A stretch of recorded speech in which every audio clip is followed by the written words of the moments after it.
நித்திரையா மனுஷர் நித்திரை பண்ணுகையில் அவனுடைய சத்துரு வந்து கோதுமைக்குள் களைகளை விதைத்துவிட்டு போனான். பயிரானது வளர்ந்து கதிர்விட்ட போது களைகளும் காணப்பட்டது. மத்தேயு 13:25-26. நித்திரை நல்லதுதான். கர்த்தர் நமக்கு பிரியமானவனுக்கு நித்திரை அளிக்கிறார் என்பதும் உண்மைதான். ஆனால் அந்த நித்திரையில் சாத்தானுக்கு இடம் கொடுத்து களைகளை விதைக்க அவனை அனுமதிக்க விடக்கூடாது. மனுஷர் நித்திரை பண்ணுகையில் அவனுடைய சத்துரு வந்து என்று வேதம் சொல்லுகிறது. சத்துரு ஏமாற்றுவதற்கென எதிர்பார்த்திருக்கிற ஒரு சந்தர்ப்பம் மனிதனுடைய நித்திரைதான். அது அந்தகாரத்தின் நேரம், சத்துருக்கள் பலன் கொள்ளுகிற ஒரு நேரம். தேவ பிள்ளைகள் இருந்தாலும் அந்த நித்திரை விழிப்புள்ள ஒரு நித்திரையாய் இருக்க வேண்டும். ஆவியிலே விழிப்புள்ளவர்களாய் இருப்பது நமக்கு மிகவும் அவசியம்.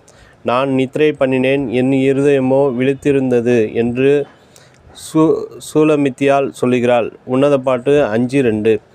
இருதயமும் ஆவியும் விழிப்புள்ளதாய் இருக்கும்போது சாத்தானால் களைகளை நம்மில் விதைக்க முடியாது. இரவிலே ஜெப சிந்தனையோடு ஆவியானவருடைய கரத்தில் நம் இருதயத்தை ஒப்பு கொடுத்து விட்டு தூங்கும்போது ஆவியானவர் விழிப்புள்ளவராய் இருப்பார். சத்துரு வெள்ளம் போல் வந்தாலும் கர்த்தருடைய ஆவியானவர் அவனுக்கு விரோதமாய் கொடியேற்றுவார். நம்முடைய நித்திரை நேரங்களிலும் பலவீன நேரங்களிலும் ஆவியானவர் நமக்கு ஒத்தாசை செய்வதற்காக வாக்களித்திருக்கிறார்.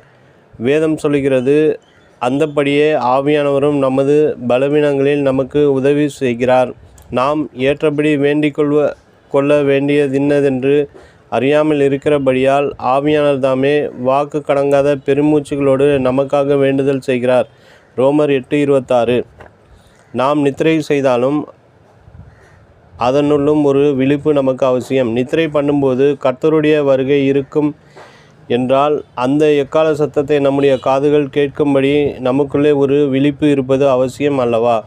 கர்த்தர் வந்து கதவை தட்டும்போது உடனே அவருக்கு திறக்கும்படி நாம் ஆவலாய் காத்திருக்க வேண்டும் அல்லவா? லூக்கா 12:36. நித்திரையை விட்டு எழுந்திருக்கத்தக்க வேலையாயிற்றென்று நாம் காலத்தை அறிந்தவர்களாய் இப்படி நடக்க வேண்டும். நாம் விசுவாசிகள் ஆனபோது இரட்சிப்பு சமீபமாய் இருப்பதை பார்க்கிலும் இப்பொழுது அது நமக்கு அதிக சமீபமாய் இருக்கிறது. ரோமர் 13:11. எலியாவை பாருங்கள், எவ்வளவு வல்லமையான ஒரு தீர்க்கதரிசி. சூறைச்செடியின் கீழே நித்திரை செய்தார். உயிர் வாழ விருப்பமில்லாமல் நித்திரை செய்தார். எசபேலுக்கு பயந்து படுத்திருந்தார். ஆனால் கர்த்தரோ எலியாவை அன்போடு தட்டி எழுப்பினார். எலியாவே, நீ செல்ல வேண்டிய தூரம் வெகு தூரம் என்று சொல்லி ஒரு உத்தரவாதத்தை கொடுத்தார். தேவ பிள்ளைகளே, நித்திரையை விட்டு எழுந்திருங்கள். அப்பொழுது